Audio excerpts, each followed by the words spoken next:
రాష్ట్రంలో అనేక జిల్లాల్లో ఉధృతమైన వర్షాలు, అతి భారీ వర్షాలు కురిసిన కారణంగా రాష్ట్రమంతా ఈ వర్షాలకే అతలకుతలమవుతుంది. దీంట్లో భాగంగా ప్రధానంగా ములుగు దగ్గర నుంచి మొదలెట్టి ములుగు, భద్రాద్రి కొత్తగూడెం, మహబాదు, ఖమ్మం, పాట్లీ నల్గొండ, పాట్లీ మహబూబ్నగర్ ప్రాంతాల్లో చాలా సివియర్గా గడిచిన 100 సంవత్సరాల్లో వితిన్ 1 అవర్లో 42 సెంటీమీటర్లు వర్షపాతం నమోదైన సంఘటనలు ఎప్పుడూ లేవు. అటువంటి సంఘటనలు ప్రత్యక్షంగా చూడాలని గౌరవ రాష్ట్ర ముఖ్యమంత్రి గారు హఠావుటిన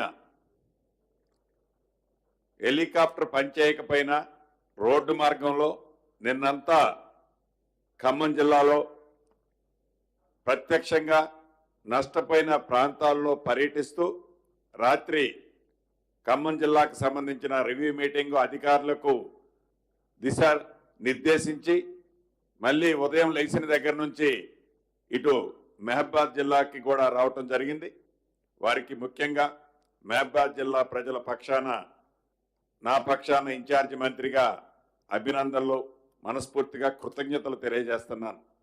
అదే రకంగా వేదిక మీద ఉన్న సహచార మంత్రివర్యులాలు సీతక్క గారు, జిల్లా నా సహచార ఎమ్మెల్యేలు, ఎంపీ గారు, ఎమ్మెల్సీ గారు, ఎస్పీ గారు, కలెక్టర్ గారు, ఇంకా జిల్లా ముఖ్య అధికారులంతా ఉన్నారు. వారందరికీ వేమ నరేంద్ర అన్న, ఇంకా మీడియా మిత్రులందరికీ మనస్ఫూర్తిగా హృదయపూర్వక నమస్కారం. 31వ తారీఖు రాత్రి సుమారు 2-2:30 నుంచి తీవ్రమైన వర్షాలు వల్ల నిజంగా ఈ జిల్లాలో చాలా ప్రాంతం ఎఫెక్ట్ అయింది.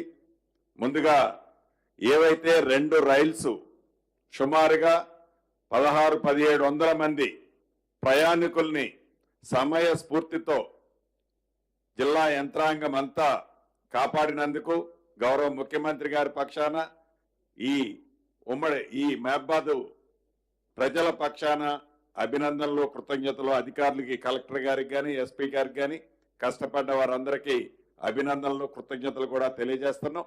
చాలా బాగా కష్టపడ్డారు. గడిచిన ఈ 3 రోజుల నుంచి గౌరవ ముఖ్యమంత్రి గారు నిన్న ఉదయం వరకు హైదరాబాద్లో కూర్చొని ఎక్కడైతే ఉదయం నుంచి ఆల్ మినిస్టర్స్ ని అలర్ట్ చేస్తూ ఇంచి ప్రతి నిమిషం ఏ ప్రాంతంలో ఏం జరుగుతుందో తెలుసుకొని తగు సూచనలు ఇస్తూ మంత్రులైన మా అందరికీ ఎక్కడ ముందు ప్రాణ నష్టం జరగకుండా కాపాడండి, ఆస్తి నష్టం జరుగుతుంది, ఈ ఆస్తి నష్టం జరిగే దాంట్లో దాన్ని మినిమైజ్ చేయండి అని వారికున్న అనుభవంతో సీనియర్లు చెప్పిన దాన్ని సేకరిస్తూ సూచనలు ఇవ్వటం వల్లనే ఈనాడు ఇంత పెద్ద ఉపద్రవం వచ్చినా దేశవ్యాప్తంలో ఇటువంటి సంఘటనలు జరిగేది చాలా అరుదు. ఇటువంటి సంఘటన జరిగినా తక్కువ ప్రాణ నష్టంతో ఈనాడు ఈ ప్రభుత్వ యంత్రాంగం కష్టపడి పనిచేయబట్టే ఇది తక్కువ ప్రాణ నష్టంతో ఇవాళ మనం ఉండగలిగాం. దీన్ని కూడా రాజకీయ లబ్ధి కోసమనో, రాజకీయంగా లబ్ధి పొందాలనో, ఏ పార్టీ అయితే ప్రధాన ప్రతిపక్షమని చెప్పుకుంటున్న